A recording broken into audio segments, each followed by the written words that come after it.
Welcome, tourists, to Tabletop Tour Guides, where you're gobbling up each adventure. We're back with another episode here on our podcast for gaming news and information for the miniature gaming wargaming world. I'm one of your hosts, Drew, and I've got with me your other host, Mike. Hi there. And John. Hey. In this episode, we're going to go over a new game that's come out by a favorite company of ours, Corvus Belli, called WarCrow. And before we jump into that, though, Mike opened the door last time with drinking being an option. Why don't we kind of go around? Some of us, we can show off what we're drinking, but I think it'd be fun to kind of talk about what we're sipping on throughout this discussion. I've got some Johnny Walker. Mike, what are you drinking tonight? Well, so obviously you guys can't see me because I was told this was a podcast and not a fucking video session. So it's a little bit you of everything. Can't see what I had. Well, I mean, I would have had a camera, but I'm unprepared because I wasn't told. So I've got apple moonshine and Fireball in my glass right now. And that sounds good. To my right, I have half a bottle of Weller ready to go as soon as I get done with this glass. Hey, and you know what? Our podcast-only listeners will love the fact that you're dedicated to the no video. They'll love that. John, what are you drinking? I just have a shock top Belgian white. Okay. Nothing too fancy. That's later whenever I'm watching a movie or something else. Oh, we're not good enough for the fancy stuff, Mike. That's what John's. No, I'll just start slurring and stuff. I'm not a huge drinker, so I'll just be like, Jim models are so good. Oh, howdy. You sound like what is it? Sling Blade? Some people call it a Kaiser Blade. I call it a Sling Blade. Oh man. I went more with like the Joan Dirt. Home was where the heart is. Home is where. No, I'm thinking of the. I reckon I'll have some of them biscuits. Mm-hmm. Yeah, there ain't no gas in it. All right, we gotta get going. There. Speaking of gas, we gotta fill up the tank here and start talking. So, the topic of today's episode is WarCrow. We just did an unboxing of the contents of the starter box, the battle set, I think is what they call it, introductory battle set, Winds of the North, that Corvus Belli's launched the game with. And that has two factions, the Northern Tribes, which is, from what we've seen, mostly orcs, but then there are some Varunk, ice troll-looking people, and then the Hegemony, which is mostly humans, but with some dwarves and elves as well scattered in there. Yep. We want to talk about a little bit more than the box. If you want details on the box, definitely give that video a check out. We had a lot of fun doing that. It was our first video. Editing was pretty fun to do, and we're hoping to only get better. We had a lot of fun, though, and that's the important part. I guess, really, before we kind of tear down the nitty-gritty details, I should just go over what WarCrow is. It's by Corvus Belli, like I mentioned, the creators of Infinity. Anybody who's familiar with that, I know we've got some locals and some people who are listening here that probably know what Infinity the game is. It's a kind of a sci-fi skirmish game, and this is Corvus Belli's fantasy take on a skirmish game, which is really cool. And the guts of it are that WarCrow came out, and Mike, I think you said you'd found a little bit more details on this, but I got it kind of narrowed down loosely that it was originally a Kickstarter for a dungeon crawler by Corvus Belli in the fall of 2022. So it's about 2 years since like public announcement of what WarCrow is. I think they announced it at Gen Con 2 years ago and then did a Kickstarter over it. And the Kickstarter is supposed to be fulfilled this November. Was it only 2022? It feels like it was so long ago. I think it was like the fall of 2022, yeah. Okay, because I didn't know if you said you found something saying it was sooner than that. No, I didn't find anything definitive, but I just felt like when N4 came out, like it was being talked about when Code 1 was being talked about. Because I think we were all anticipating like those coming out, sequentially very quickly, in which obviously didn't happen here some years later. And maybe everything I'm looking at is just the launch of the Kickstarter was 2 years ago, and it could have had some more publication out a year even before that. I don't know the exact details on when it was first ever mentioned, but maybe that's what you're thinking of, is like when it was first spoiled at, but the Kickstarter didn't launch until the fall. Perhaps. So, but anyways, it's been something that's been long coming. Anybody who's a diehard like Corvus Belli fan, which several of us in here, Mike and I both have a somewhat of a history with Corvus Belli through Infinity, and then John has just recently started playing both WarCrow and Infinity. But for those of you who don't have a history in it, WarCrow is a tabletop skirmish game where 2 people play for roughly about 90 minutes. That's the average estimated time for people who know how to play the rules from what we've seen in all the box contents.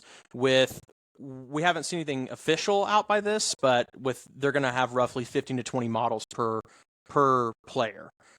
Just looking at what the points totals they announced is 250 points, I think, right, John, is what we... Right, for the tournaments, yeah. Yeah, the tournament list will be 250 points. The starter has about 100, and that's 7 models. So if you just multiply that by 1.5, that's, like 15-ish models. And then we can only guess that, some people can have more based off of points and things like that. And I do appreciate that it is a point list building kind of game. Because some games can get away with not needing points, like Kill Team or Shatterpoint, and they do that really well, but I still like the fine-tuning that comes with a point-based list-building system. I mean, Shatterpoint has points, right? Oh, you're right, it does. You're right. It does. It has the like your squad points or whatever it is. I'm so sorry. That's what I'm not thinking of. It's Kill Team. Is Kill Team really Judgment? Judgment doesn't have points. It's just you get these mini minis. But you're right. Shatterpoint and MCP both have points. But yeah, and so anyways, so it's a game that's played with 2 players having different factions. With, again, at a full game, you're gonna have around 15 models, maybe 20, fighting over objectives. There are some wandering monsters that are possible. Like every mission, I think, has like an event that'll happen, and sometimes that's the fog, the mysterious red fog that surrounds the world of Linworm. That's kind of like eating things up and making things disappear. I get a very Strahd, Curse of Strahd kind of vibe. The Mist in D&D, that's kind of the vibe it gives me. And then, or like in the introductory set, there's I can't remember the name of the monster, but there's a giant monster that you guys have to fight in the middle of the mission. Okay. Or if you get lucky, you just one hit kill it. True. Hey, or you don't get lucky and it's right on top of the mission. Oh yeah. But yeah, so that's roughly what WarCrow is a fantasy skirmish game with 15-ish models played in about 90 minutes. I'm gonna let John kind of lead the discussion here to go into the models, since I know again we have the unboxing that we've put out online already. But John, why don't you kind of go over a little bit? Hang on. So Yeah. So not to derail this or take John's throne for the moment, no, but go for it. John doesn't have a throne. So a couple of things I think we need to recognize here about what it is and what it isn't. So I think being a fantasy skirmish game is a big deal right now, right? So That's everything else that we see is sci-fi all the time, right? And so skirmish, at least in a competitive realm, I don't know what the normal person, like the average gamer out there, thinks of what a skirmish game is, but to me, what a skirmish game is not is not a rank and file or a rank and flank game, right? So the models or the units of models can move individually around the board. Some people think of a skirmish game as just 1 or 2 models, much like Judgment, where you have 2 or 3 models moving around or whatever. But I think what makes WarCrow unique in what we have in our normal games that we play right now is that the model count is still very low. The tabletop or the board size is very small compared to many of the other games we play. And it's just a much smaller game, and I think that's a lot more accessible to the new person coming into to gaming, whether they're new or whether they're looking for something that's not an AOS, which AOS is a great game, or not a 40K where you don't have 3 or 4 hours to sit down and play a game. And again, or even just the hobby time, right? With like 40 plus models. Sure. Well, and everybody now, the world's a much different place than it was years ago. We're all busy for some reason. Like, we all find ourselves busy doing whatever. I mean, like Drew tonight couldn't even make it on time, and he's known about this meeting for however long, and he was still late because he was being lured away by a competing podcast and trying to. Here we go. Yeah. No, I was paying a good friend for driving me an hour to freaking Shawnee to get some display cabinets and then back. So nevertheless, uh, I think something a game I that's this size, for me, I've got competitive softball that I have to go watch. I've got a store that I run. I've got other just duties as a husband and a father and all these things going on. And I don't have a lot of time to play a game. And you've got these games now that are coming out that are small form factor in the table size as well as small model count, and I think it's great because it's more accessible to those of us who don't have 3 or 4 hours to sit down and play a game of 40K. right. And what's even more refreshing right now is that this is in the fantasy realm, Yeah. which is crazy that this is like it's not the first one, but it's like the first. It's the first one with I don't want, organized play. yeah, and I don't That's want to say the that's the first big good key. one, but because I think Judgment's great, and Judgment doesn't have organized play, but But Judgment's not um, even totally just fantasy, no, right? it's not. Right. It's It not. goes.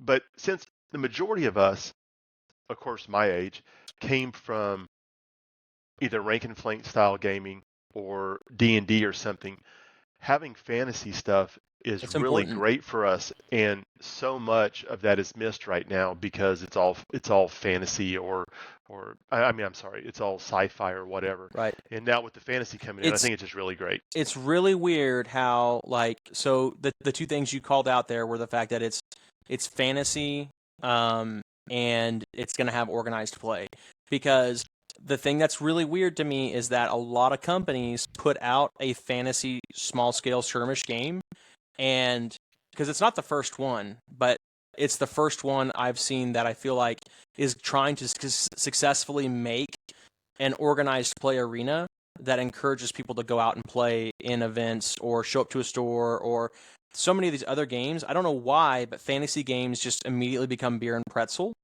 and nobody wants to play them in a organized structure or outside of their home. Right. So, and not to jump on a soapbox, but I'm going to go ahead and do it anyway. So, We're living on the soapbox, my man. yeah, so that's one of the things that I find in dealing with Europeans and people from, other countries outside of Europe and whatever, just through uh, the businesses I've been in and through the store and stuff like that. It's very obvious to me that the Americans kind of screw up how some of these games were meant to be played by trying to play it overly competitively. You know, like AOS was Sure. initially not meant to be competitive at all, right? So they Same for didn't even have 40K. points. They didn't even have points, and neither one of those two games have organized play as it is now, the GW games. But I do think What do organized you play mean is by that? something. Well, I mean, you don't have weekly events. I mean, like if you look at organized play, you see that in TCGs more than you do anything else, right? So you've got, Well, I guess it would depend on what you define as organized play. I guess you're right. So Because much of the organized organized, play, like GW is, in my opinion, organized play is something that gets you to organize and play. I know that sounds super simple, but um, it's something that makes you want to leave your home, right? Because, and if anything, I would actually say that GW has pushed organized play harder now than it has in like 15 years. I mean, they okay, have their so tell opens, they me, have their so tournaments, they have I'm kits on the that you store can side. buy. Sure, I'm on the store side. So tell me what GW does for quote unquote organized play, because to me as a game store owner, my organized play, what I want to see is I want to see weekly or monthly things.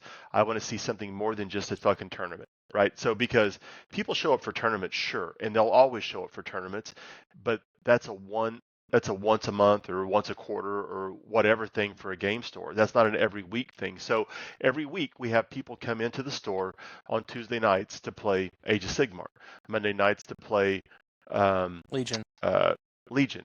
And those organized events are all done through the store, right? Those Right? companies aren't doing anything to help me organize those things, right? Okay, so So, that's not a uh, GW uh, issue though. That's like every game, pretty but much, other sure, than sure, card I games. don't, I don't, I don't disagree with that. But you look at something like Corvus Belli when they put out these kits and they have season kits, right? And they have multiple levels of these season kits. So they have an ITS tournament kit. They have a smaller kit that's like for maybe you could use for weekly or monthly play or something like that. That's not necessarily Or like even going back to Legion, you've got the one they'll do it like every 6 months to a year. They do the event kit, right? Like Poplu's Wild Ride Oh yeah, or yeah. they were doing Dianoga. those. Yeah, it's very sporadic how they do those, and those Yeah. are great. But I wish they would do them more often. And that's one of the things that I find as a store owner lacking in the miniature realm, because the miniature guys, they want to do stuff, but they want to have a reason to do Yeah. things. And a tournament isn't always the reason to do things. Friday Night Magic propelled Magic into some place that I don't think anybody ever saw it going. It was a natural progression because people played on Friday night. So let's call it Friday Night Magic. Let's put some promos with it. Let's organize it. Let's keep up DCI points. Let's do this. Let's do that. And then you had this huge phenomenon that came out, which was competitive card play, right? And now, why are we not trying to mimic that in the miniature realm? Yeah. And I And think Judgment, Corvus I Belli think, does it as well is as anybody. yeah. Well, I think if I, anything, like better. Go ahead, John. I don't know if like can you say as the store like how many promo besides the Star Wars Legion, which I know had a lot of promo at some point. Like what all do you get in promo for these organized? Because to me, that's what you need for that organized play. Is like this is the promo card of I don't Ask me a care game, I'll tell anybody. you. The carrot Ask me a ahead game. of the A promo. Sorry, am I getting ahead of today? So, Uh, well, no. I mean, I'm just saying, just like. So, what game are you talking about? Because GW gives you nothing for promos yeah. for GW or officially has organized it, play tournament kits, but they are right. not They have easily to organized, but they get. don't give right. you any incentive like the Magic does and stuff like that. So I was just like, is WarCrow But currently giving you any type of promo for the organized No. play to support it? it's so interesting that we bring this up, and we're getting way off topic, We are of course. way But off topic. but I'm holding my segue for Mike to finish his rant here. I'm letting him so on the thread a bit. Mm-hmm. so I mean, to be fair, all I have to talk about is things that aren't WarCrow because I don't know anything about it. But so Well, just we so we're can't there. use. I mean, this is on topic, really quick. We can't expect a lot out of WarCrow right now Sure. because it's so new. I mean, it's literally like we're recording this the month it's out. Like, Right. Sure. So we can't like, and I know a lot of people, especially in our local community, are like chomping at the bits for more. But I mean, Yeah, you I look talked to a at it. customer last night. Last night was, Age of several Sigmar? guys showed up to play. What were they going to play? I don't remember what they were going to play, but they ended up playing WarCrow. And one of the guys is not going to buy in because the faction that he wants is not out yet, Right. and which is totally fair. Yeah. I get it, and it's all fine and dandy, but the game is so new, and people are learning to play it with factions that they don't really want to play with, and they don't even have full armies, right? So you Right. can't even build a full 250 point Yeah, we can't play a full game yet. army Yeah. list. We have Like, no I'd idea what the have to tournament buy- looks like. I'd have to buy 4 of the starter Yeah. to Yeah. play a full game. And even then, you wouldn't even have a reasonable list, right? I mean, No. you just have a bunch of And a bunch bucklers of the Just or gotta- same whatever. Orc Hunter yeah. guys I mean, over and over. yeah.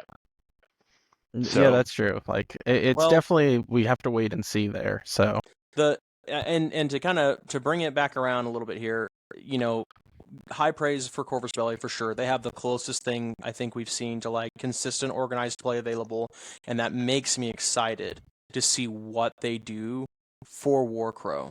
So, and on to WarCrow, unless anybody has any last bit, to add on that, I think honestly it'd be cool for us to have a whole podcast to just go over organized play, and that's something that we could definitely do. yeah, And Yeah.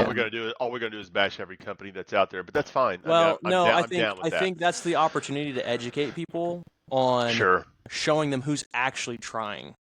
Because Right. it's also something that is new to miniature games, right? Organized play's not been in as high of a demand for miniature games as it has been card games, because the fact that most people who play war games are garage gamers who just play casually and don't need organized play. That climate is changing, though. Miniature game companies are trying to market harder for people to come out and play more, and that includes the garage gamers. And so I think they're having to step that up through organized play. So anyways, let's get on with WarCrow, unless Mike, you have anything final. No, the only thing I had to add is that I only have a half an inch of my lowball rocks glass of moonshine. So you gotta left. go that refill. was your fuel to get on the soapbox.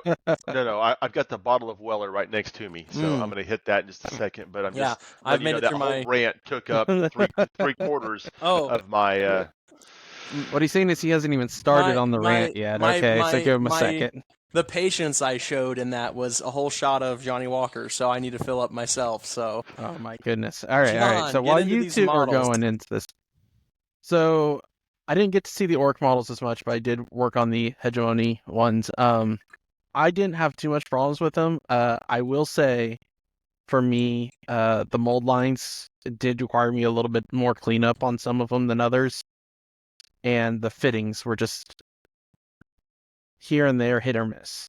Okay. I mean, I don't know how long I spent taking my X-Acto knife and like just trying to cut through and get it to fit 90% of the way, and then having to use USP resin to fill So a that couple gap the rest of the way. so a couple of things here. So I've talked to some people, and this was a known issue. They had to go ahead and get through this and put these out, but I think the gaps are unacceptable. Um, they're good quality miniatures, but the gaps and stuff are kind of unacceptable for a company like Corvus Belli. But the CO cast and the stuff that's kind of new and whatever, the plastic is really good, I think, and all those kind of things. What I've been told is that everything from here on out is going to get better, and Yes. even the recast of the miniatures um, Starter. for the starters as they reprint more of these will be better, and those mold lines and gaps will be shored up and not be there Yeah, it was to anymore. my understanding that Corvus Belli let any of their influencers they know that made comments about it that was going to be the case for sure. That Right. this is the worst it's going to be. And that's great, but yeah, just messing with the unboxing. Currently, as is, it is a little bit of a struggle for anybody out there who bought it. And I they're don't know and how they're much and help. they're still better than Forge World. Right? Yeah, they're still better. I still I never enjoyed these bought Forge World minis. minis. Fine Well, Cast and Forge you're World is lucky still because you would have broken 7 of them, and they yeah. cost a gazillion dollars, and Right. you would have had to fill them with concrete. I mean, because the gaps were huge and they were Yeah. awful. But anyway, I built the Orc half, and I had only one model that I had to use putty to sculpt, and it was like, and honestly, like it was an awkward joint between like a helmet, a shoulder, and like a fur pelt, and so it's kind of like, okay, yeah, there's gonna be some gaps where these all connect in like this tri-formed like area, and I just stuffed a little milliput in there, pulled it back to make it look like fur, and called it a day. but they really are getting better already. I mean, because you can Yeah, already see a progression from some of the earlier influencers, like you said, that they got some of the early kits. yeah. They're really bad compared to the ones Well, that we got and opened. and I'm really excited for the Beyond box that's coming. I wish we had a copy of those already, but I think they're coming out like end of this month. To see, okay, how much better are those to the starter boxes? To what we got. Yeah. That's Yep. fair, and that's fair. So, Like I I mean, said, the next that set of units is already on pre-order too for next month. Yeah. yeah, The and I Shieldmen can't and wait the for the Spears. bulwarks for. Yeah, Yep, those those look really look cool. amazing, and I'm hoping not to have much problems on the hobby side. Type of material, of course, Mike already said it's the CO cast, probably with a little proprietary stuff in there to mold it as their own, but it is very durable, very flexible. I think I've dripped a model 1 or 2 times, and I'm like, oh, well, that's gonna break, and And it was it totally survived the fine. fall, and I was like, sweet. Yeah. Um, Well, what would you say now that you've built the hegemony side? I mean, and even if it's an orc, what would your favorite model be out of the starter? oh, my favorite model. Let me think about the name of him. The War Surgeon? Frostfire Herald. Oh, okay. Yeah, I love Yes. the No, Frostfire Herald. It's cool. when I painted that, and painting is easy. I will say that Yeah. I did not have any trouble painting, but once I got everything set up, I loved painting this model, and it turned out how I wanted it. I mean, Oh, that's the cool. details were there, the potions look amazing, the staff is just Book, beautiful, fire, and I'm just ready for it. No, I went with a little bit of like the blue magic kind of blue, look. frosty. Yeah. Yeah, that's cool. So I love that model. Mike, do That'd you have be any of them in the set that you think is really cool? So I don't know the names of them all, but I think the orc guy that has the bone helmet on is super Oh, cool. the wait, which one? The one that has like the tusk coming off of it, or the one Yes, with like the full yes, bone? yeah, the Tusk So guy. that's the Wrath So main. so to be fair to these guys, I didn't do my homework. I did read through and watch some videos and stuff like that. But I've been busy, and I did watch these guys play a demo game, and so I have seen the models and that kind of stuff. But I think I'd like to see the bear myself and build it. I have the bear. He's cool. I haven't built it yet, but I think now we can't count him in the starter, but Right. you sort of Yeah, can for, because he came out with the starter. So yeah. I think the bear is it's just an awesome. For He's just an awesome not character. for but anybody model. who doesn't know, it's Oh, go ahead. all worked Ice Bear, and he was the exclusive pre-release model. That he's But not he's gonna technically in work the starter. really well with the new guys that come out. What's the new Skin orcs? changers Skin Yeah. changers, yes. from the Beyond set. Yeah, the bear is really cool. I had a lot of fun painting him. I mean, I we're just gotta mimic Corn Mike's. bourbon now, just What'd so you say? you guys are Corn aware. bourbon. Yeah. Gotcha. Yeah, we got to make sure we get those play-by-plays on Mike's alcohol because we can't see them. But Yeah. Well, I think if you the guys had been Rathmane upfront about the camera thing, I would have gotten a Up camera. So I have a whole front. new computer set up. Oh my I have gosh. moved back to the PC world, which I was trying to go against for the last 6 or 7 years since I retired from that realm. Been on Oh my Macs, gosh. but I needed to have a desktop. So now I need a Get your webcam. a webcam. Yep. Yeah. We've only done 2 of these and we've had our video up the whole time.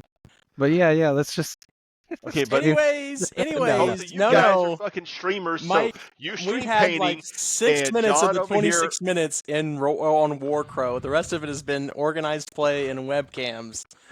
we reeled in, reel us in. reel us in. So I also like the I'm gonna go play with Rathmane Merlin. model. You I'm going go, to play man, with we Merlin. wouldn't know because we can't see you. That's right. So- He's asleep over here in the corner. The bear is really cool too. I like the Hold the bear up inclusion for us to see. of. Oh man, I don't have any of my stuff on me. I mean, if you want me to, I can go get it, but it's in the other room. No, don't But, like, don't break. We'll do it. At the end. Yeah, we'll have a moment we can go get some minis. But I really like both of the wizards. I think I said it in the unboxing that like the wizards are my favorite models, and I think they hold up really well. There's a lot of character. I like all the minis. I had a lot of fun painting them, and I think to kind of recap on what the models are like. Assembly is a little challenging, but it's getting better. But then John even said it himself, like painting them was wonderful, and I agree.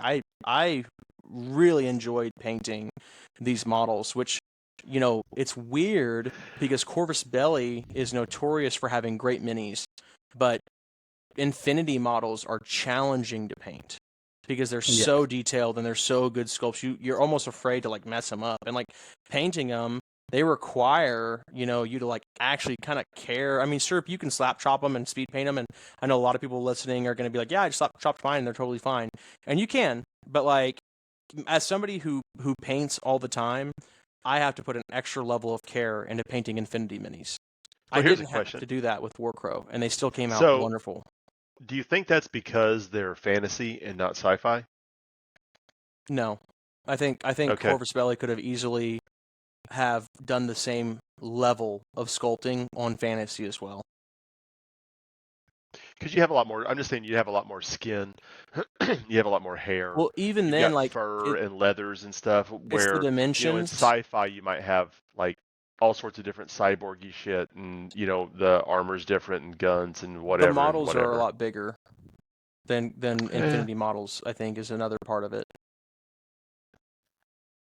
Like I scale think it's wise. that. I think Infinity models require, like, Drew. I don't know about you, but I love the layering technique.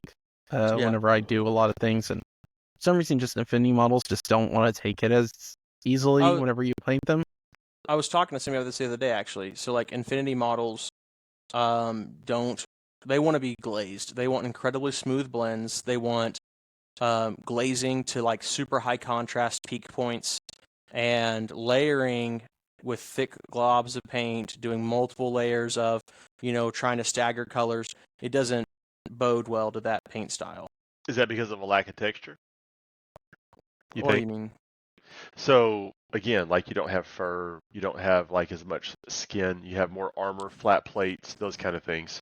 Yeah, but like, I was I gonna mean, say I I'm guess not so. enough of an expert to know. But Drew's I probably feel better. like even looking at like the hegemony guys, which are almost all armor, like maybe it's the But on their armor, they're like filigree. Well, not filigree is not the right word, but Trim. they have like lines. Yeah, Like I don't that's know what fair. to say. They have No, like yeah, little like lines all over them. beveled, like Yeah, folded armor. yeah. Yeah, no, that's And their fair. I capes, mean, maybe that yeah, is their a lot of capes it. and scarves and stuff like that. Where you know, I mean, I don't know, No, you're on probably that. right. I mean, I guess the more I think about the models themselves, the more it's like, okay, yeah, maybe it is because you're painting a lot of skin and muscle, which is different than painting, you know, a dude's, armor Like plate. probably my favorite model in Infinity was the Aniwaban.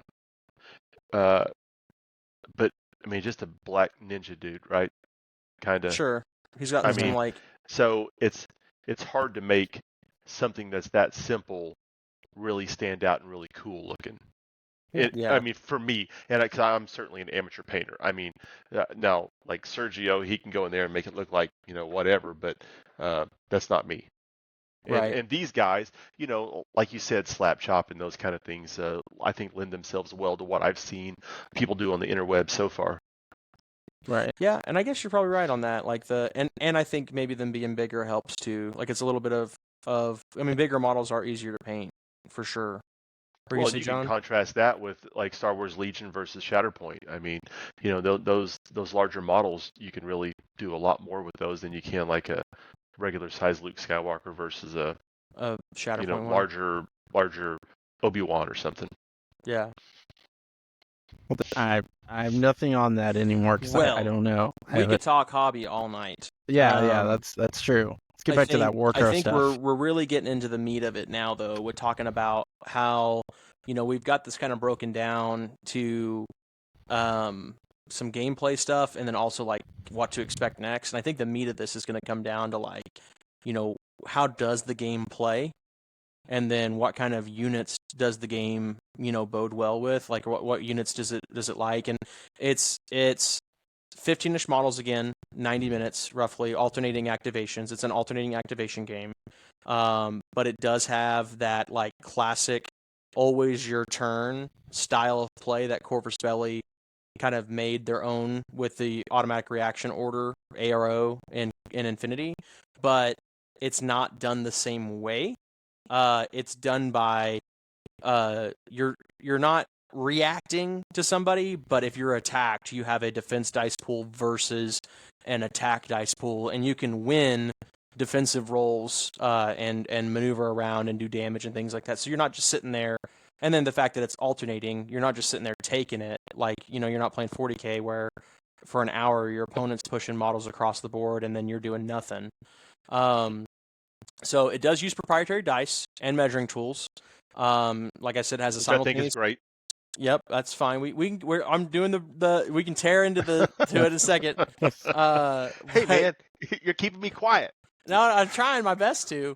Then simultaneous combat, where like I said a minute ago, defense is rolled, and then like total successes determine the victor. Which winning a combat is more than just killing people in this; it's maneuvering people around the board. You push them, and so that's kind of the rough gameplay, mechanics that make it unique. Is like magic. Has some.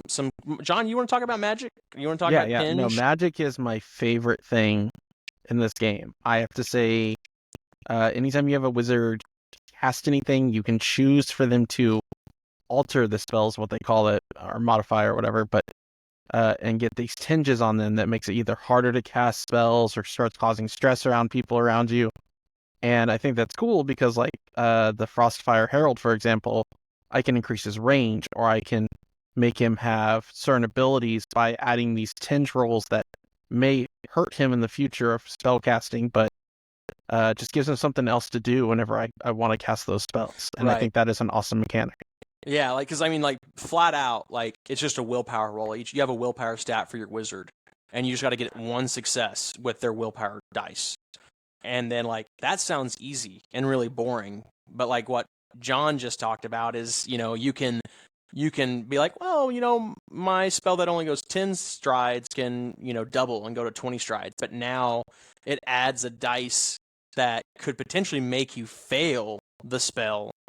And then there's this tinge mechanic, which is anytime you fail a spell, or if the dice rolls a certain symbol, you get these effects that make, you stressed out, or, like John was saying, you add these negatives to your character, could even, I think, at one point kill them if you get too much. I Or they don't know if it kills demoralize, them. I I think. remember Maybe it can it's demoralize. Yeah, which is almost like Yeah. dying, you run away. And then there's also counter magic, like you can counter spells as well, which it's not a roll against the other person's roll, it's your own tinge roll. Like you can, it's really weird. Because like you can just like basically create, I think, up to 3 black dice like tinge roll, but then you could end up giving yourself tinge in the process of canceling out their spell, and it's just like, holy smokes, it's really cool. It makes it really dynamic. And then some Yes. units have a dispel ability on them just natively too. Which I don't think we've seen that just yet, but some of the Beyond boxes, that's not in the introductory box set, but like the Beyond, like the Dwarves, if your spell goes off, the unit you targeted, if they have a dispel dice, they roll, and then they can potentially cancel your spell out again after you've already passed your check. But magic is really unique and well done in this system. They did a good job of making it more than just like it's another type of ranged attacks. Like that's not fun. That's not exciting. That's very boring. They've made it really unique. I think it's probably one of my favorite mechanics in the game too. But So I Mike, had I a mean, I know question you about watched us this. through the intro. Yeah, go ahead. Yeah, so let's talk about magic real quick. So we already know fantasy is the I guess it's the smallest group of miniature games played as far as the organized play things and all that kind of stuff and whatever. AOS has magic, obviously. What else has magic? I mean, like, I think they've done it well here. You guys have talked about it. I've heard other people talk about it on the interwebs, those kinds of things. But like, what else do we even have it to compare it to? I mean, magic is just in a lot of games that have magic or some psychic power. I mean, even 40K that has psychic powers, psychic it's power. I just mean, an it's attack now. right. And Yeah. that's Right. So all I don't know. magic seems to be in a Right. lot of games. And it was just like it's almost like a charge roll, right? So it was like your distance is Yeah, it's this, you roll over 2d6. this, and you're good, and it happens and whatever. But And I even think that's this different is now in 40K, yeah, right? It's literally just they use the exact same rules as a ranged attack, and it just has the tag psychic, and it's like, Yeah, which is that's weird, not cool. but and then you look at Judgment side. Judgment has magic attacks, but it's the same rolling dice. Yeah, just it's just a Yeah. ranged attack. there's that has nothing different special mods. really about it. That's why this game is, to me, awesome with what it decided to do with magic. Yeah, and in well, Age of I mean, I think, Sigmar, but and part of that has to do with the dice pool, right? So you've got the different proprietary colored dice. dice, you've got the proprietary dice, which I think is the only way for games and companies to go moving forward, because you've only got so many things you can do with a regular 8-sided dice, right? Or a regular 6-sided, or Well, whatever you want to use. it's not only that, because you're right. You talked about this, I think, in our unboxing, where you're like, if you want to start doing new stuff, you have to get charts out, and that's clunky and a turn off. Nobody wants that. But also, it makes it more appealing to the board game market. Sure does. And that adds a whole new vein of people to tap into. I mean, and especially WarCrow, where it started as a board game because they knew better. They were like they wanted to fund their war game, but they could not do a Kickstarter for a war game and get it funded. Right. But, But let's not say it started as a board game. I mean, the board game may have been the means to the end, but just because that was their starting point doesn't mean it started as that, right?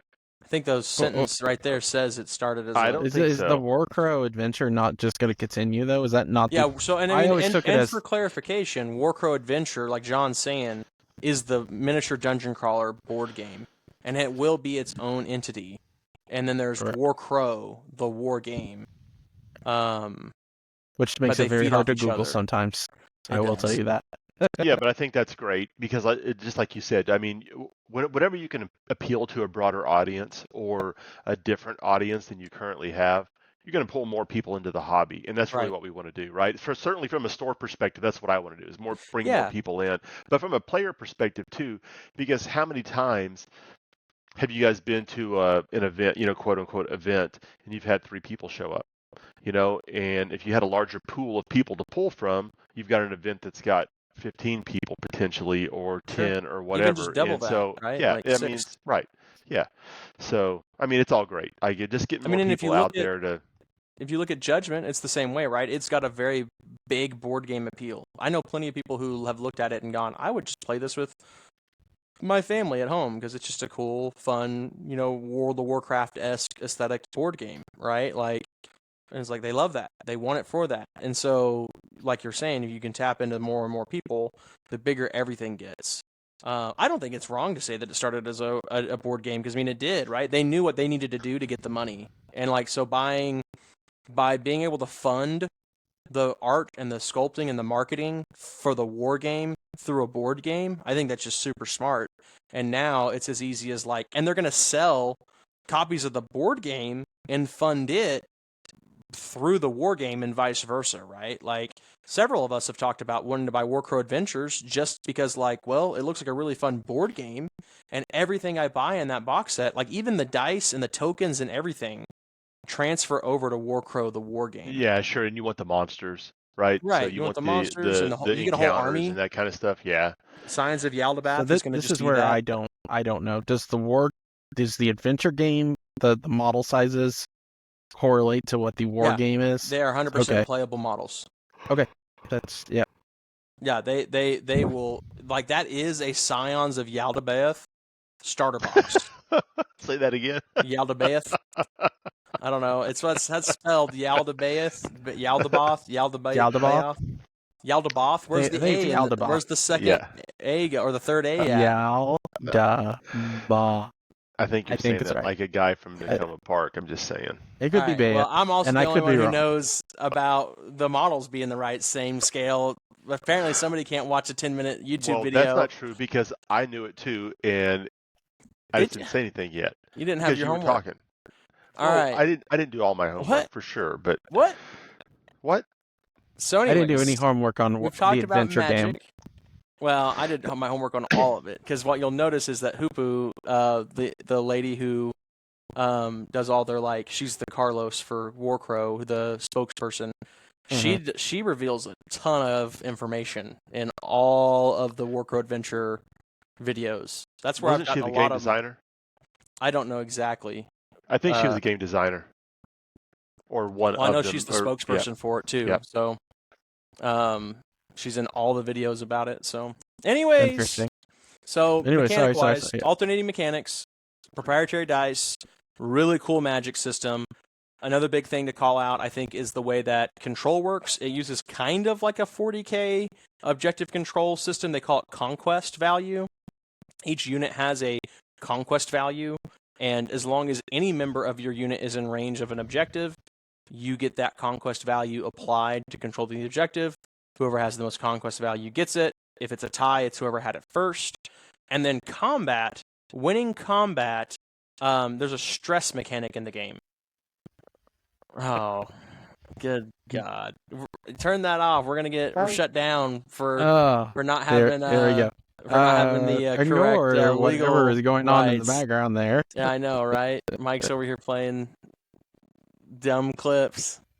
Oh my goodness. Okay, so real quick, I wanted to finish my point. Oh, go ahead. Of talking about how combat works, where if you win a combat, you apply stress to somebody and you can push their movement value away. And control range on objectives is 3 strides, and most people's movement is 3 strides. So essentially, you create this tug of war kind of mechanic over objectives by winning combats. Of course, you do damage and stuff too, but if you win a combat against somebody, you can just shove them off the objective. And I think that's a really cool concept of like combat is more than just killing people. Yeah, It's certainly. objective play. And that's one of the things that they wanted to highlight was that this isn't just a kill game, right? Which is going to be different than, I mean, AOS and 40K, which are, the largest, of course, but a lot of times they break down to just who can kill more models. And I think anything that you can do to keep people on the board playing and interested is so much better than just, being annihilated and then that's the way you win the game. Right.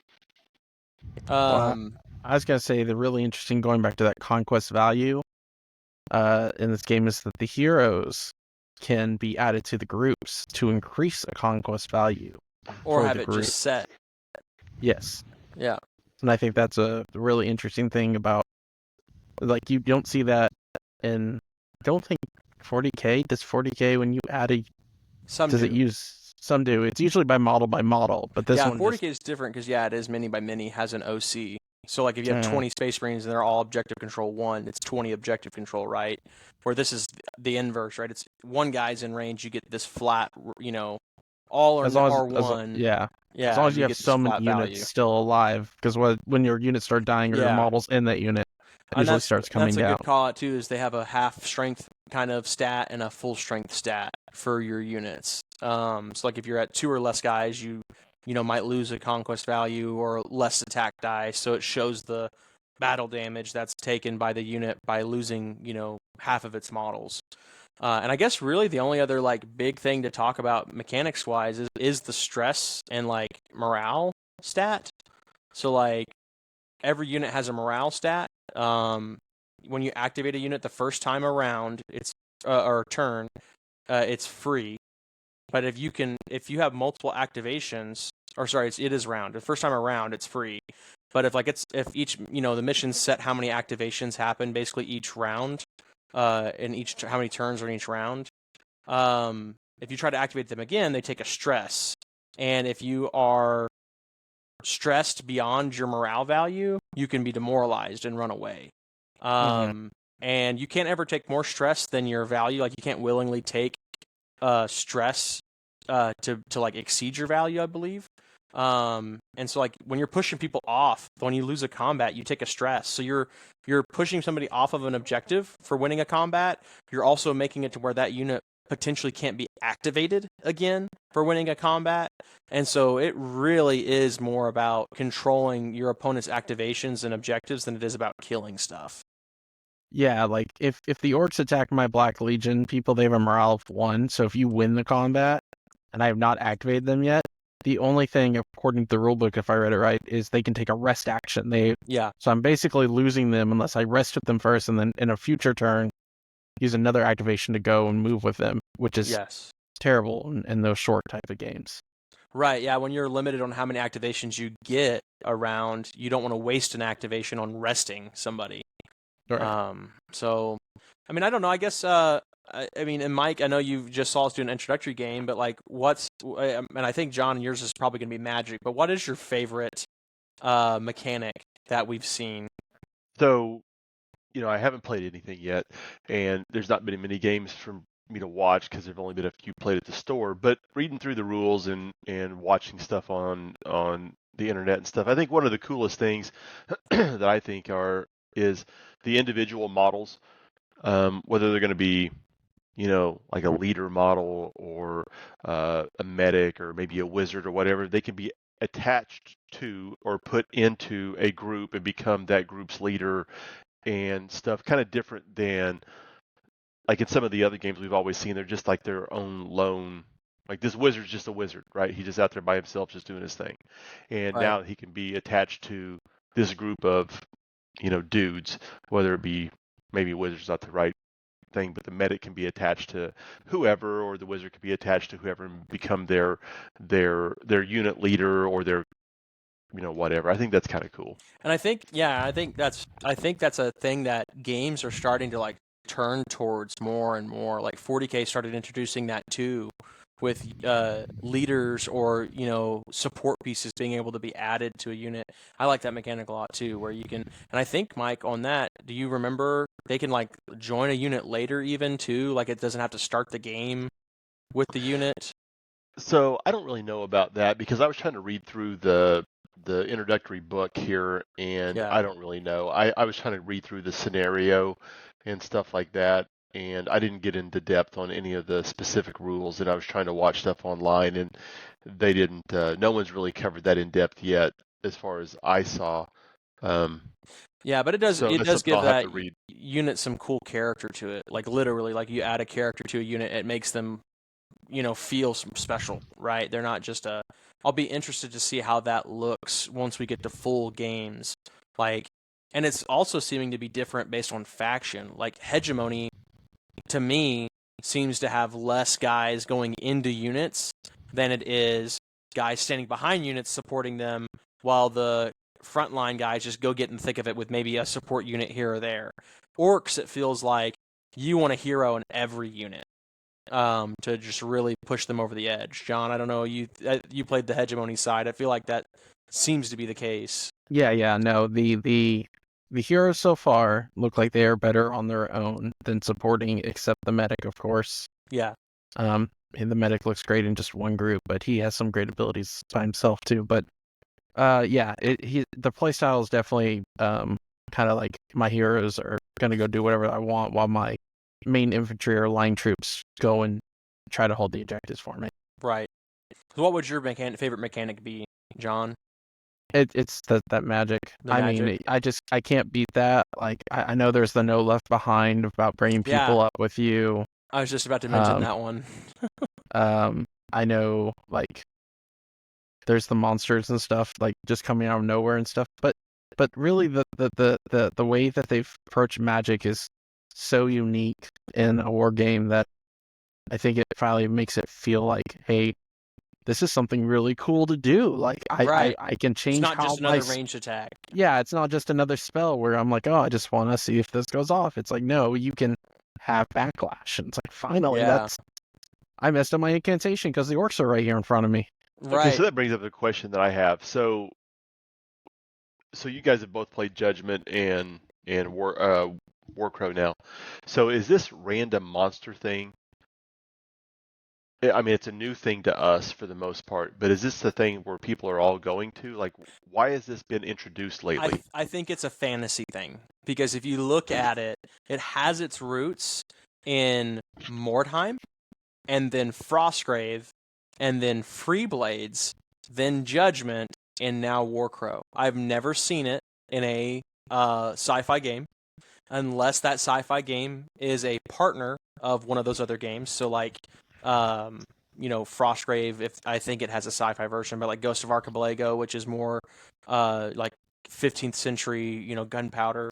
Like, I think it's a fantasy thing, and I think it's supposed to let people know. I think it's cool, first of all, but I think it's to kind of explain the wildness of the world, right? In a 40K, for example, why would there be a random Tyrannid thing showing up, right? But why wouldn't there be? Because we're on an imperial planet that has been maintained by, like, even in the lore, it feels like there's very few planets that have been civilized, that there's just random monsters now showing up. Like Catachan's one. I think it's something that's introduced in Judgment and WarCrow here, but I think maybe not league play or tournament play or anything like that in 40K or Kill Team or anything, but I think it's going to be more introduced in the campaign styles.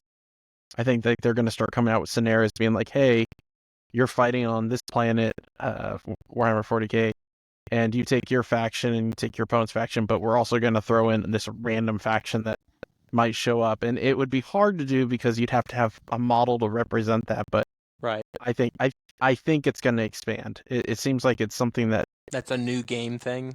Yes. I mean, I wouldn't be opposed to it. I think it's cool. Maybe not new, but finally it's starting to get like a buzz. No, that's what I mean. Like, it's going to start becoming it's a new thing for games to start pushing into rule sets. Right. I mean, it feels new to me, but you know what the first game was that I remember having this? Go. No. Mahjong. Okay, first of all, Go doesn't have any fucking things except black and white little fucking stones. Chess, the same thing. What was the other one? Mahjong. No. Arena Rex. Oh, you're right. Yeah, I mean, it was Mordheim, and then Frostgrave, Arena Rex. Mordheim was kind of different, though, right? So Mordheim, you expected that, because Mordheim felt like a D&D party going and doing things, right? It didn't feel as much like an army versus an army game or whatever. Your classic murder hobo. Yeah, you're these witch hunters trying to do this or that, and like this thing pops out, right? And you kill it and kill the other people too. So. Yeah. And Frostgrave is just a mimic. It's a clone of Mordheim. Frostgrave is just like literally a beer and pretzels, whatever. Because so is Mordheim. Well, it was, sure. That's why it doesn't exist now, right? So Frostgrave does, but nobody plays it. They just buy models and never play. But Arena Rex, I mean, nobody plays it either. But they do have, I mean, they do have cool models. Yeah, great models. I love them. Well, I'm not. You laugh, but I'm not wrong. No, Yeah, I'm just saying that's keep funny. spelling out names. I have no idea what these And games John's are. like, what? Yeah, I'm What's just sitting here that? like I know Mordheim by name. Mordheim. There you go. Yeah, but that's it. But it's like, Drew and I are fighting these, our little dudes here, and then out pops this thing from a monster pit, whatever it might be, a Minotaur or Right. a Chimera or whatever, and now it's trying to kill us while we're trying to kill him, and he's trying to kill us, and then like it's all the things. Right. So, but And then Arena yeah. Rex, there's a lion in the middle. Arena Rex is a gladiator game. That's Oh, what I'm you saying. build That's what I'm gladiator saying. squads Arena and- Rex, like it could Oh, I be. think about Mordheim. No, not Mordheim. Yeah, but like there's a Arena Rex. lion chained up on the pillar in the middle of the map or whatever, right? Like that you can get pushed into. It's very much like, honestly, like I'm not trying to dog Judgment. It's not a dog. But Judgment has a lot of Arena Rex similarities with model size, scale, and then place, like the way you can push people into terrain, you can push people into monsters. It's all about pushing people, not necessarily just doing damage. And Shatterpoint, to be fair, took a lot from Arena Rex as well, with like their damage charts, their attack trees. There's a lot of things that Arena Rex, I think, doesn't get credit for. But even the guys who make the game are like, it's going to be everybody's second game. That's like their catchphrase. So, gotcha. anyways, sorry, Mike, you were No, asking yeah. about the neutral monsters thing. What was your ultimate question with that? Like, is this just a new mechanic that we're going to see overall in these games? Like, I think it's kind of cool. It gives cool too. it gives you like an additional hobby aspect. Like, because if you were Hegemony, let's just say, like you're just straight up armor guys that are just like random humans or whatever, whatever. You don't get the opportunity to paint like cool shit. You're just painting A humans. monster, yeah. Right. So now you might get to paint a dragon beetle. I think I it's don't know. cool. I think it's cool if the game companies provide an actual structured way to maintain it and not make it so overbearing for people to buy. Because like that's one of the struggles we do see with Judgment. If our local community didn't do what we call monster list, where people bring monsters as part of a list, per the rules of the game, every random monster you could have 4 of the same monsters show up on any given map, and then that's just gets expensive. Yeah. So I think as long as Corvus Belli is mindful of how many they do, and they're affordable, then I think that's totally fine. And they'll probably do like a pack or something like WarCrow Adventures. Just buy WarCrow Adventures. You get 3 monsters or whatever, and then a whole faction of dudes and a board game. Yeah, but Corvus Belli has always been very good on their single models, right? So they made really cool single models for all the factions all the time, and they're like $15 to $20. Yeah. If a monster is good. larger, I get charging more, but it could be just like a solo dude, right? Like some badass fucking random rogue or demon or whatever. Yeah, sure. For sure. Like, hey, you're at the crossroads. The mission is the crossroads, and there's a demon at the middle of the crossroads or whatever, right? Like, that'd be kind of cool. I feel like I saw something in the WarCrow Adventures that had like a really awesome, and it was a pretty big model of a demon. I was like, oh yeah, I'd definitely get that for the regular WarCrow war game adventure and pay a little extra. Go check out the unboxing that Hoopo did of all the WarCrow Adventure stuff, because it's probably one of the ones that's in there. Any of the art and stuff we've seen for things is stuff that's either come out in Kickstarter or is around the corner for WarCrow. Which, speaking of around the corner, okay, for WarCrow, Mike is going to say something. There's a segue. Yeah, so yeah. So I was going to say, I don't know where we are on your list of things to talk about, Drew, but John and Drew, you've played a game of WarCrow. You've had rolls, you've had face-to-face rolls, you've had regular rolls, using switches and stuff like that. Texas Roadhouse rolls. So Texas Roadhouse rolls, which I've never been to Texas Roadhouse, just FYI. Go on with your point. I've eaten peanuts and stuff in places before, but never Texas Roadhouse. Anyway, so what do you guys think about the dice and the rolls and the mechanics of the dice? Because I think they're pretty cool, and I think it's an interesting way to use like all 8-sided dice as opposed to like 1,500 6-sided dice for a unit of corn berserkers to All fight right, John, somebody what do or you think of it? whatever. I'll let you I don't start. have a problem with the dice. I will say my favorite thing is when we first saw them, Drew looked at them and said, somebody who's colorblind would never be able to play this game. That is a And that was problem. my That is that was my probably the favorite thing. biggest actual, like, legit gripe about the game. Yeah. Well, I think that's incorrect because don't they all have different symbols on them? No, not No, necessarily. they have all the same symbols. You just have to Oh, know. they're just right. So yeah, There's It's a okay. at chart somewhere best, that will show you. it's at best defense versus offense dice, and that's still not like there's 3 dice in each of those sections. Right. Like So- if you could pick up the red dice and the orange dice and you could see on the orange dice it had shields and the red dice had just hits, You'd you be could fine. differentiate that pretty easily. Yeah. But because the red and the orange dice are both attack dice, So now we That's need to go to striped dice and polka dot dice. Whatever. I mean, they just need to release a limited edition set of like or maybe not limited edition, but like a limited print run of like, hey, here's print to order colorblind accessible dice. Yeah, yeah. Like, So the non starter set dice that are clear crystal dice or whatever, you think they'd be any better? no, they're still colored.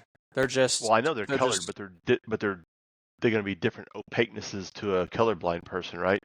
I bought a set of them and they still seem pretty solid. It's just like they put glitter in the Okay. pour. That's all it really is. I mean, all I can say is apparently nobody at Corvus Belli is colorblind because they all They were would've like, known. this is fine. So moving on, my thoughts on the dice are really I think there's 2 things about them. One's a pro and one's a con. Ultimately, I'm fine with the dice.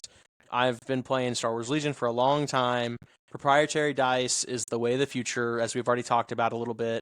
But the big pro to the dice is I only need 1 set. If you're gonna make Right. me buy, if you're gonna make me buy your fancy proprietary dice to play your game, do not make me have to buy 4 freaking sets of them. Like, I love that you're maxed out in the game. For those that don't know, the rules are you can only at most roll 3 of any colored dice. So, And I agree with that. Even as a store owner, I mean, I want to sell stuff. That's my gig, right? yeah. So Well, and they're smart about it. I- They've already I do they've think it's already made ridiculous. I do think it's ridiculous that initially in Star Wars Legion, we had X number of dice in our core box. So we needed 2x of core sets of dice, right? right. Now, with these gun lines and stuff, it feels like you're playing 40K.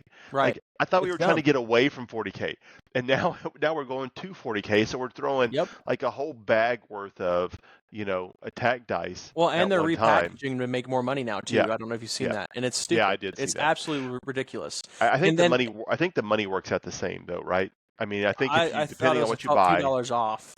I thought it was the same. I thought someone did an analysis on it. It Well, was the exact either same. way, So if I I don't can't buy care. a starter box and play, and that's another thing Judgment does really well is, on top of this is like, you're never rolling more than 10 dice in Judgment. You can buy any one of the dice packs or just a starter and be set, right?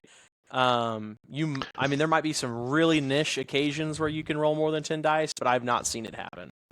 I'm not gonna lie, 40K, the one thing I love is the amount of dice I can roll. But you can play I 40K love it. for that. I'm Yeah, not and talking John about is Star no Wars. longer part of the tour guides. 40K, like let's look. I mean, but Star Wars Legion, I'm playing with 20 models and I'm rolling an absurd amount of dice for a 20 model, 30 model count army. I'm not Sure. into that. So, but the other thing is Corvus Belli has already incentivized people to buy more sets of dice. They're doing it the right way. Let me make this cool, unique version of the dice. You know, when I bought that set from you, Mike, the other day, because I didn't have any from the starter, because you and John kept the dice for the starter. Like that, we've talked about this in the unboxing. There's not enough dice for both people to keep a set. But Mhm. I bought my own set because I was like, all right, I like the frost glass whatever dice, and they're really cool. I showed them off. so many people who already had starter boxes were like, I kind of want to buy those dice. They're cooler. That's how you encourage people to buy more of your product, is Sure. make it unique and cool. And they're going to do more. I would be surprised if in a year from now we don't have another set of unique dice that I'll probably buy. They'll probably be faction related. Like you'll see the orcs will have their own here soon. The like hit symbol will be something different.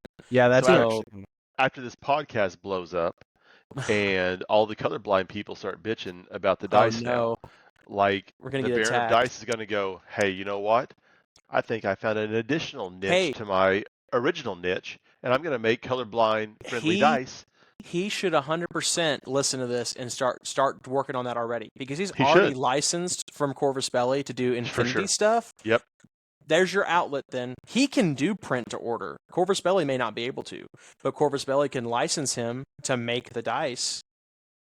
Now, he can't do print to order. He still gets them printed in China, just like everybody else. Well, it's easier for him than it is for Corvus Belli. Sure. Well, it's right. Yeah. So the overhead's not as high. So moving on, what do you think about my con, by the way, about the dice? Oh, okay. Was that sorry? I forgot about the con. The rule book does not explain the symbols well, and what I mean by that is there are hollow symbols on the dice that do not mean anything unless you have the. I believe it was both. John, when we were playing, was looking at the full rule book and the introductory rule book. Neither of them explain what hollows do, which is nothing unless you have a card that says they do. People need to be told that. If it doesn't do anything, you need to have it in your list of symbols. Okay. I'm going to the index. I have the big rule book in front of me. I'm going to the index. I'm going to look up the word hollow. Now, to be fair, you have the hard copy full rule book. The only H word in the whole rule book is heal. So that is obviously not going to be a. Well, then whatever they call them, but they're called hollowed. They're called hollows for sure. Yeah. So you're just gonna have to go look up dice, maybe somewhere in dice. Like, there was nothing that we saw in the rules or the introductory set that explained that the hollow symbols did nothing, and they do nothing unless you have a mechanic on your card that triggers off of them a switch. The only way I was able to figure out is I looked at the combat examples, and that's not. And good. I was like, I was reading through the combat examples, and I said, okay, I see what they rolled, I see the defense that was rolled, and I was like. And in the text it said, I had 4 hits, but I see 5 symbols. And I'm like, okay, so the hollows didn't mean anything. And we're so used to playing Legion, right, where a hollow is like an extra success, right? It's a crit. Yeah. So we're like, you can't use a shield on that. There you go. Right. Does that mean something more? Like, if it does nothing, you need to say it does nothing. Yeah, that was the hard part of that. I think we spent a little too long in our game trying to figure that out. Yeah. Well, because we were trying to not screw up, because we also, to be fair, we played the intro scenario, but we didn't follow the intro steps. Like, we didn't keep they fixed the dice rolls, right? We actually rolled the dice in our setup. Like, we went through and activated what it told us to activate, but we didn't stage the dice. We actually just rolled the dice. Because it's interesting, the intro scenario wants you to actually stage the dice. Yeah, just let those orcs win. Right, yeah. Yeah, you know how it goes. Oh my gosh. So there are 2 pages on 306 and 307 about dice pools and dice. It talks about hollows, but I'm going to have to read this whenever I haven't had 2 glasses of moonshine and so what was your next question then, Mike? So movement tools. So like, I find it kind of interesting and funny and whatever, but again, I'm a store owner, so it's kind of an interesting spot for me to be in. But what do you think about having to use a ruler that measures out strides as opposed to measuring 1.5 centimeters per stride? Or I think they were smart enough to know that people are going to gripe about 1.5 centimeter, and if they wanted a very specific measurement, it's cleaner to just call it something else than it is to say 1.5 centimeters. But did they want it to be something different so they could sell movement tools and have a different thing? Or did they, I mean, like what's the purpose? I have no clue. But why can we not all just be on centimeters or inches? Like, I don't get that. I don't know. It doesn't really bother me. I just find it a very interesting situation with all of these games that why can't we just decide on a movement distance, and then just go with that unit of I think measurement. it could be a little bit of buying it because even your store sells. I think it's the polar. Is it a polar bear Yeah, all stride works. ruler? Stride Yeah. ruler, yeah. Yeah, and it's really cool. But yeah, But who made I that? So was that Warchnall. Corvus Belli or was that Warstall? That's Warsenal. Right. I'm sorry. So that doesn't even. I mean, Corvus Belli doesn't. I mean, they get the licensing Probably get a fee, I little guess, bit, off but that. not a But lot. I mean, you know, I don't know. Yeah. I think it's everybody's trying to be special, and this is a way to make it proprietary. That's what it's all about. We want you to show up and use our stuff, and if you buy this set, you can't tell somebody they can just use a ruler. So let me ask you this question, and this might be a future podcast. Should we start discussing about things becoming too, what you say, special? Too proprietary. Too woke. This no, woke gaming, bro. like these games are becoming like, hey, you gotta use my D8s, they're proprietary D8s. My rulers are proprietary. Are we starting to get more and more away from like, hey, I used to be able to just grab some D6s or 100%. D8s and a ruler and go play? Yeah, but you also just used to be able to throw, stones at a circle in the middle of the Jesus dirt Christ. and whatever, right? Marbles is done now, right? So I think we've graduated, and as things get more complex, but I'm not sure that's better. I This don't is really know. 100% the future, though. Like Sure, proprietary I guides. agree. I mean, the only people who are not using a proprietary tool system of some kind right now that are making newer games is GW, and that's because they have such a huge following for the classic gaming, anyways. Like, I think if GW was to start over, and like GW came out tomorrow with a game, Kill Team would be using, and I mean, even then, actually look at Kill Team. It uses proprietary measuring widgets and stuff. Like, its movement widgets and things are still. But they would 100%. They would 100% rebrand a centimeter to a Games Workshop, mile term. Yeah, my guy walks a mile. Like, believe it or not, though, in the new Kill Team, they did away with that tool and they went back to inches. They've just talked about that. You can buy that tool in a whole new art and everything, though, because that tool is just a ruler, right? That tool has always been in inches. Right. But now it's not going to be circle. Your guy triangle. moves as circle or triangle or dash as square. So I'm glad they did away with that. We'll know about that Kill Team stuff in a couple of weeks, fellas. Yeah, John. Right? Yeah. Gosh. So I'm just saying. You brought it up, so I'm. That's my fault. Kind of what I was reading recently. I just put in my order for the new Kill Team set, and I've got us a set coming. So that's a good thing. I'm excited for that. All right, we got to get back on track. Yeah. Let's Mike, get on to this. was there another prodding point that you had before we get to the last bullet here on our What's WarCrow? If I had a prodding point, then I forgot what it was. All right, that's for the best. So the next thing is, what is next? What can we expect? What are we? I love this, by the way, for the record. Before we jump into this, the fluidity of this conversation. I was just thinking about why are you so mean? Why are you so mean to me? I am mean, because but it's important that you ask these questions because they're questions that I think John and I 100% would just not think about. We'd gloss over, but that's kind of the fun about, I think, our podcast is all three of us ask. That's why you guys work boring fucking jobs and I own a game store. Damn. Wait, you're a game store owner? I thought you were a softball coach. Actually, what I am is I'm a grocery getter. I go to Sam's and Benny Keith, and I go do those kind of things, and that's about it. You should just DoorDash yourself through the stores. Well, that's what I am. I'm a DoorDash for one business. Holy crap! All right, so what can we expect? Time for one more pour. Upcoming releases for WarCrow. Sure. So I think everything I've been reading is saying that we're going to have 4 factions. The hope is by the end of this year.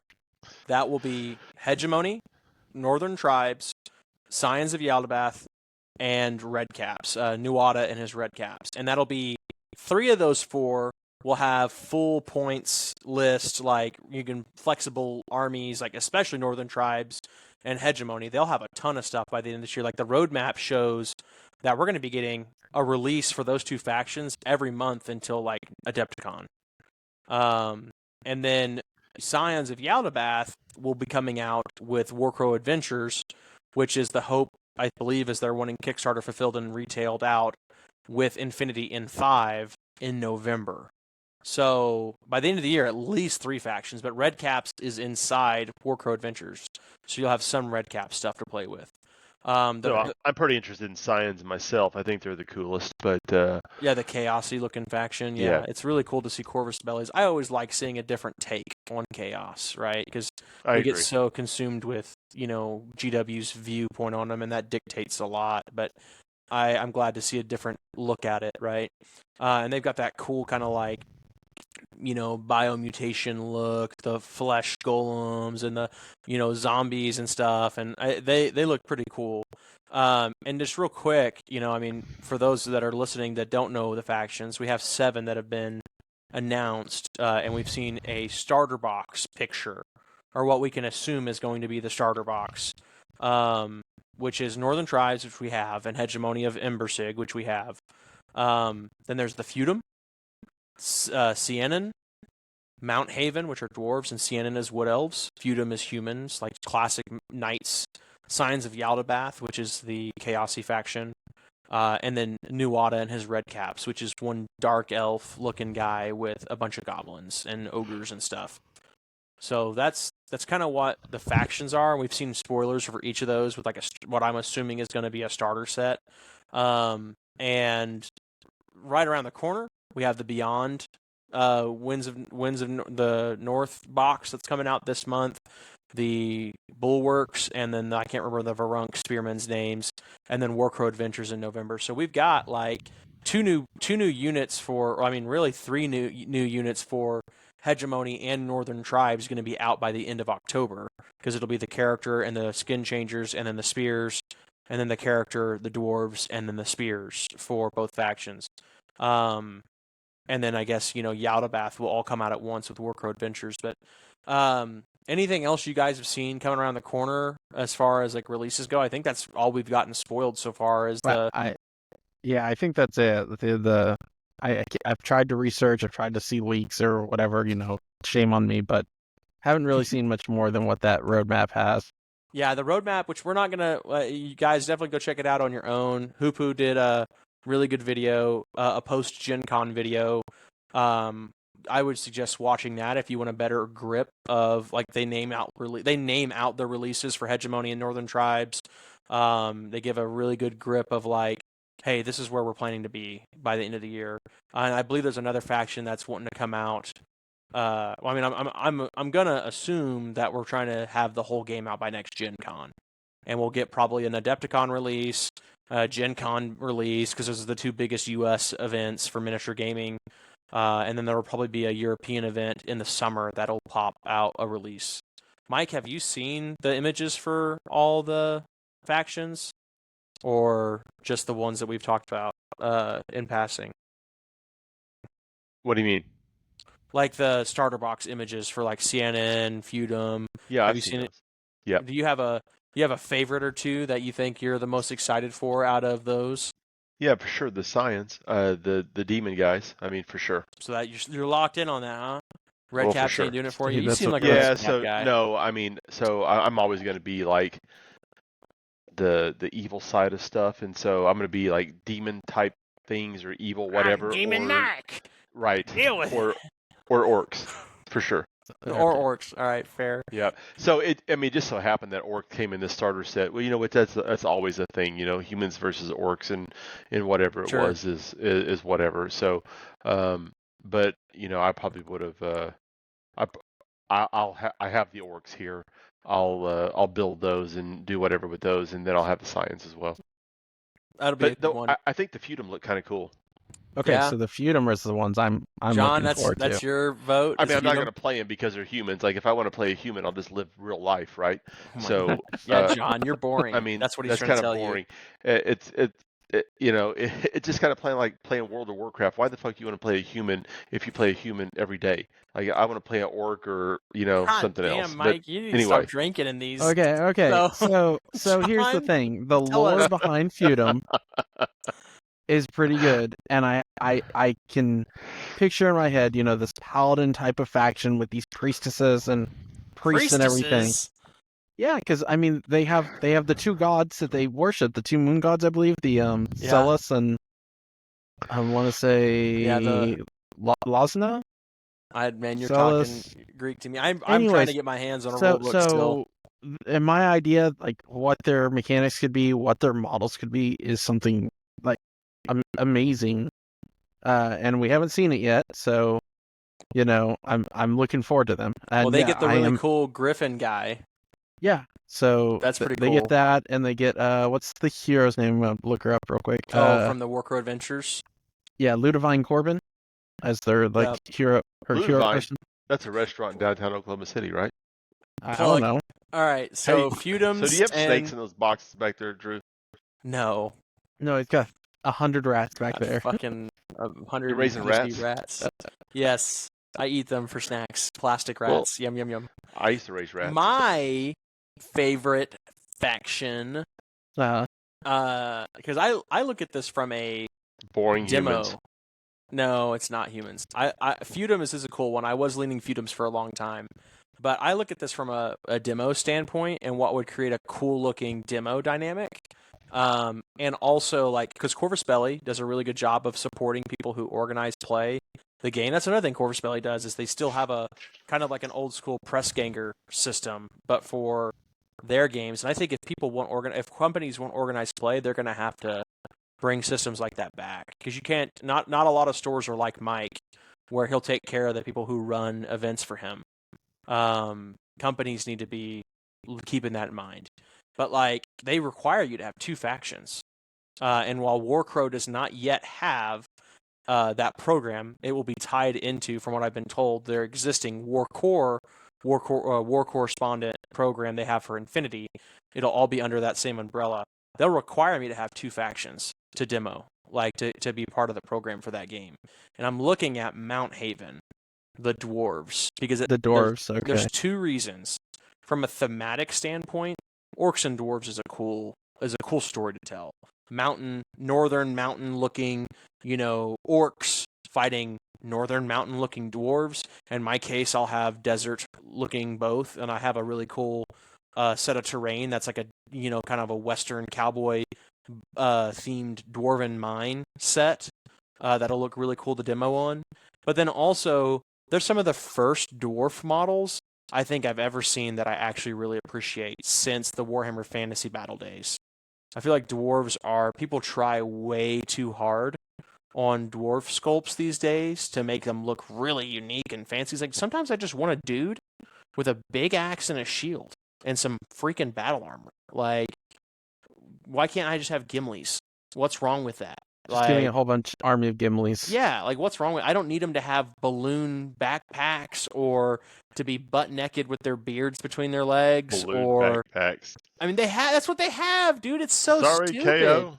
You're on the Hobbit, like the army from the Hobbit that has all the armors. I want that stuff. And the Mount Haven dwarves look like just classic armored dwarves, and I really like that. So I think I have to honor that gift almost that Corvus Belli has given me. Okay, this is the first time dwarves have looked cool to me. I got to do it. I hate their armor. But the Mount Haven agree armor? With you. Yeah, I don't like it. So I think it's cool looking. I mean, it's the underlayment of the armor. I don't know what to call it, but that checkered stuff, I don't like it at all. The scale mail look. Yeah, well, I mean, it's not even scale mail. I just it's I don't know. I'm trying to pull them up right now while we're talking. Let me see. Kind of like I guess not scale. They have plate on top of this diamond stuff or whatever it is, and I just don't like it. But they are the classic dwarf, and I do like the dwarf look. I mean, yeah, that's scale mail basically. Yeah, like the triangle looking chain shirts and stuff. Yeah, but it's sorry, I thought scale was made out of scales or something it looks scaly. On top of each other. It looks scaly. Not like diamonds, but okay. I think it's the style of armor as the closest. I mean, I think you're right. Scale mail and in D&D sense is made out of scales, but I think that's the style of armor is still made that way, but like it's like a chainmail. It's supposed to look like a chain shirt almost. But Yeah. I think that looks cool. Yeah, so I think I mean, the dwarves for sure look cool. I mean, I think they do look cool. I'm not a dwarf guy, but I think the dwarves look cool. Yeah, I'm looking at scale mail. Scale mail is not made out of scales. It's the I didn't say it was made out of scales. I was It's playing around. I'm sorry. it's made to look like scales. It's laid over top of each other. These Yeah. are certainly separate. I think that's a rough attempt at that though. Okay.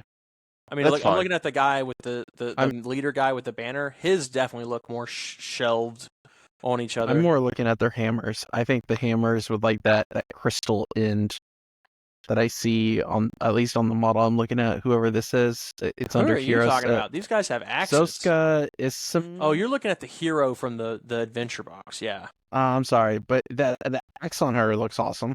Yeah, I love the axes. They just look like classic dwarves. Which why don't we get classic dwarves anymore? I just don't get it. They don't sell enough. I don't know how. They're super cool. Anyways, so we got a Feudums guy because John's boring. Dwarves because I'm okay, I guess. Boring. And then, Chaos Mike over here. Because I'm chaotic and I don't do anything, and so they'll never see the table and whatever. Right? And blah, hey, blah, but you know blah. what? So, You'll own them. You'll own them. I will, for sure. You'll have a whole army of Yaldabaoth ready to go. I wish I had a camera right now because I'd pan around and show you my hundreds and hundreds of models that I have in this room right now. That are boxed up still. No. I have built painted models, but I also have a whole rolling rack full of Star Wars Legion models that are.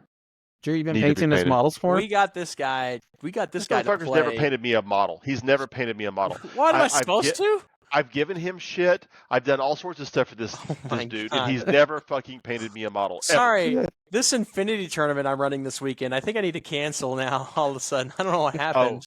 I'm certain that he'll be benefited on the back end for that Infinity tournament, but that's okay. Hey guys, welcome back to TableTop, guy. Oh yeah, this is how we call this. We should call these segments the Goblin Pit because that's all. Yeah, this is where we just throw each other on the spikes and we're like watching each other bleed out. There you go. Mike's suplexing us over here with his attitude. It's like 5 bourbons deep. It was my fault. I was started that 5. My bad. Yeah, that's your fault, Feudums boy. You go pretty. Called my people cage sick. Right.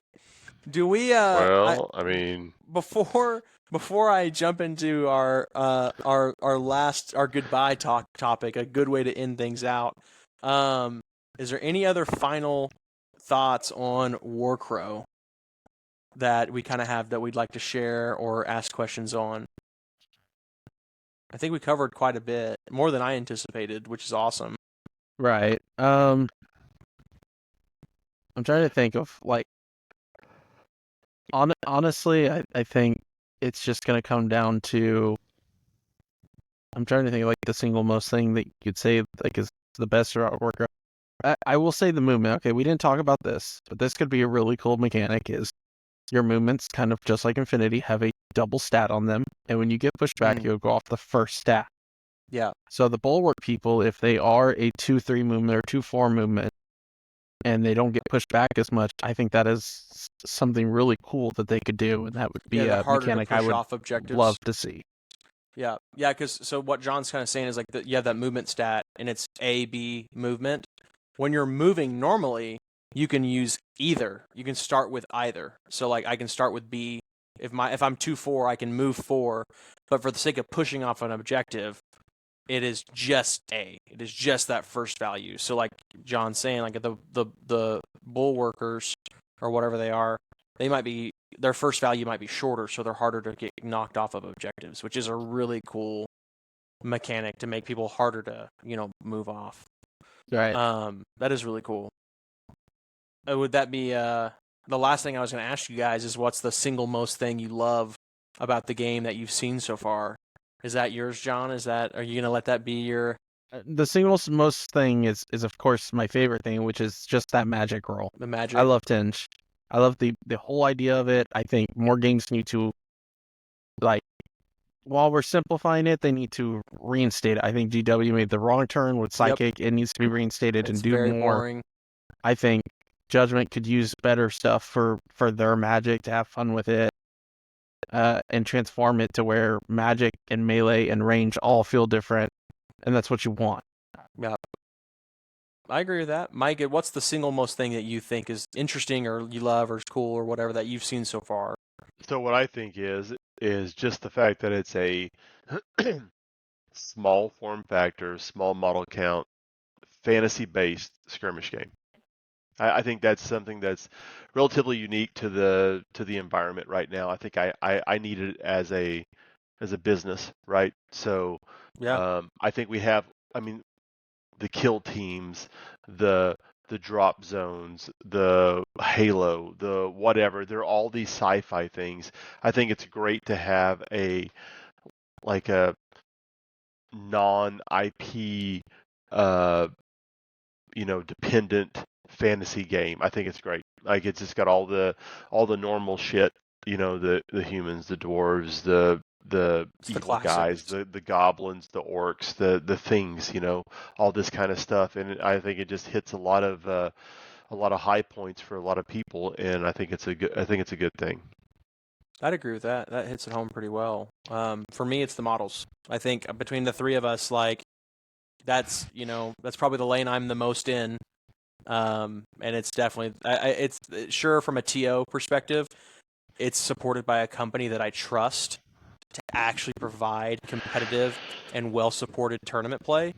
But ultimately, the models. I could have Mike, if the starter would have been Feudums and red caps, and John wanted red caps, I'd have been just as happy playing the boring Feudums because they're still cool to me. I think Sure, every single one of the absolutely. I factions think the look feudums are cool, beautiful. and that's the thing about. You But heard it here. Mike just said it. Yeah, Slip it. I need a This whole snippet of that podcast later. was a ruse. There's not so this isn't really a podcast. We weren't recording the whole time, Mike. We just set it up. Humans are the best. Thank you. Oh, Thank you. no, Mike wants no, to but play humans. okay. Oh. If you guys go back in the fucking archives of this deal earlier on, The like archives. an hour ago, or whatever you want You to mean call it. 5 minutes ago? I said an hour ago. An hour ago. What's an hour? An No. hour. What was an hour ago? Go ahead. It's a 60 minutes. No. Go ahead. Yeah, I said Sorry. I What said was an hour ago is what I was trying to say. I said the feudums were. I said the feudums were okay. It's like 5 minutes ago. Oh It's like my an hour, god! All like right. an hour ago. Woo. Well, that is the end of the podcast, everybody. Well, Thank it's you for not. listening. Hey, Oh, well, hang on, stop. hang on. The next thing on the show You, notes are homework you don't items, and I know you didn't read that part. Like, you don't get to unilaterally decide when the end of this Oh, podcast is. That's my right. apologies. My apologies. Sorry, guys. This is not a Now I forgot dictatorship. my It's a point. I democracy. was going to make a point, and I All right. forgot Feudums what are it the was. best, Let's and have that's what a. it was. Well, feudums definitely aren't the best, but that's okay. Oh man. That's okay. I think Now I forgot. also anybody who's listening to this, if there's more you want to know about WarCrow, while this is a gaming information like channel, and we won't be talking about WarCrow all the time, I suspect, I know, like I've talked to Mike a little bit, this is, and John. I suspect we'll revisit WarCrow again sooner than later, especially with it having more and more releases. Like maybe we'll do something when WarCrow Adventures comes out, or sometime early next year. Who knows? We've got a lot Maybe of learn stuff to on the play. plate. Yeah, Learn to Play is a potential. We've got a lot of games coming out. We hinted at it a little bit. Kill Team's getting a new edition. We want to talk about that. We hinted a little bit at maybe sometime down the road going over even some more niche games like Halo or Blood and Plunder. Infinity N5 is coming out in November. Holidays, realistically, the only quote-unquote rough month we might have with limited content, and even then I know between the three of us we're going to try our damnedest, is probably December. Will probably be the biggest challenge between all the holidays, but I mean, expect us to still be chit-chatting and talking about new releases. So if there's something you want to check out and you want us to go over it, let us know. Like we want to know what you guys want just as much as what we want. So That's all right. And Mike, you if we remember need your to buy a point? game to get it in, to paint the models and put them together and review the core sets or whatever it is and the gameplay, then I think we can do it. Yeah. All right, guys, we're all going to be playing Conquest next. Nope. Never mind. We're out. Sorry. Well, Somehow we lost all we've our already done funding. that. So we've already done that. Yeah. Individually, we've And all attempted that. I still have armies. I don't. put together. I'm- Well, I can loan you some. Oh no, Yes, I John. can. John, why did you do So that? okay, so that brings up something. Like it's irrelevant. But whenever you hear the word feudum, do you not automatically go to dwarfs because of dwagum and other words like that? Does it feudum not make you think of dwarves? No, I think of like I old don't. school medieval knights. Why? Because of feudalism? Yeah, because feudalism. I And I don't think know what fiefdom. feudum.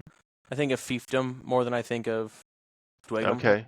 I will agree with Mike. I don't think feudum brings out just like the most human. Like it doesn't Well- sound like human faction to me too much. Something about that is though we got to remember is Corvus Belli, and they're getting way better at this. They pick words that will translate easily across multiple languages.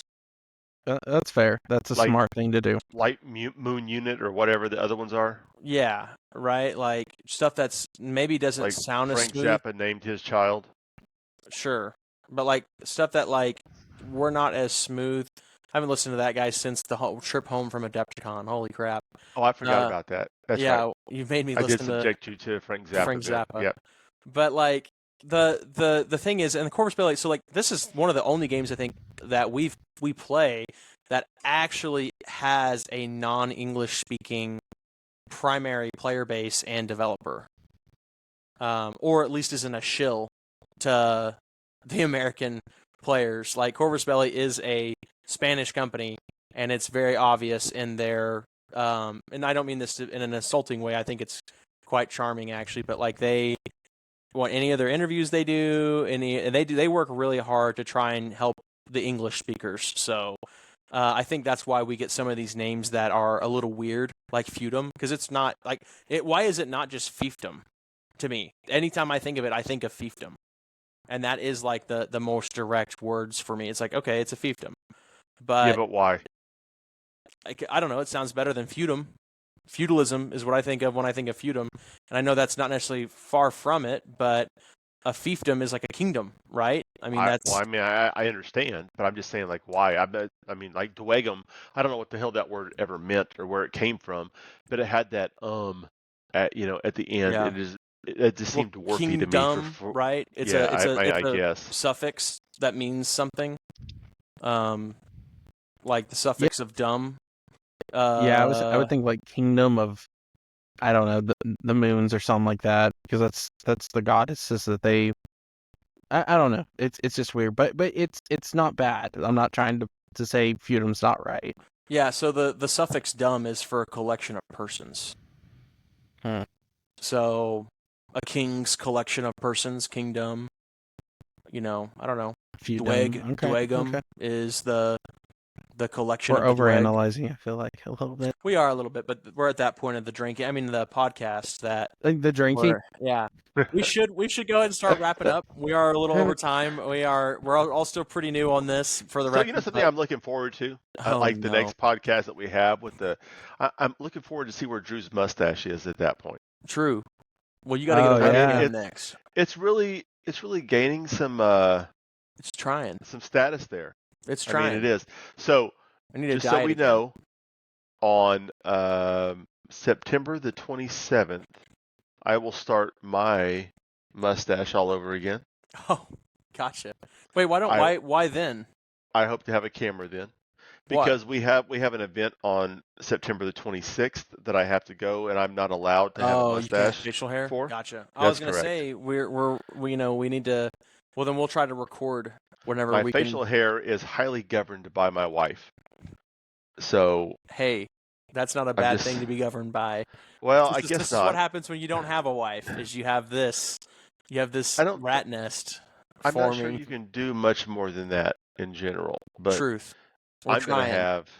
gonna have an epic mustache. All right. An epic So mustache. for Mike's first So reveal, we'll track it. yeah, we'll track it. Okay. So That'll that's be it, all guys. reels every week is like Mike's Oh mustache my progression. gosh, Mustache no. tracker. We should do that. All three of us. John, you're gonna have to Oh shave. my! Oh, I cannot John. shave. John, you've got to shave first. Yeah, you gotta shave. I can't shave. As you said, your wife is yours. My wife is mine, and she does not want me to shave. Well, you could trim it down a little bit, and then you could grow a real big one. Yeah, I could trim it down. Here, let me just go get like a 4 and barely cut off any of it. Or 3. I could probably do a 3, and she'd love it still. Anyways, All right, that's it, y'all. Let's end Tor, it. sorry for listening about Tor, beard and mustache yeah. talk. This is the late hour tour where we all started drinking. Your tour bus drivers are on the side of the road here. Oh my gosh. And this is for everybody just see. Good Lord. Yeah, people stopped listening 5 minutes ago. Yeah, All yeah, right, they just let's My ass. They stopped an listening. hour ago. Let's say we're literally 99 minutes into this. They stopped listening 90 minutes ago. Yeah. They stopped listening when you said Feudums was okay an hour ago. So Motherfucker. All Go right. back and Alright. listen to Good that night, shit. everybody. Thank you. Good Thank you all night. for coming Bye. out for this tour. We had a blast. We will call that a day. All Bye, right. everybody. See you guys next Bye. time.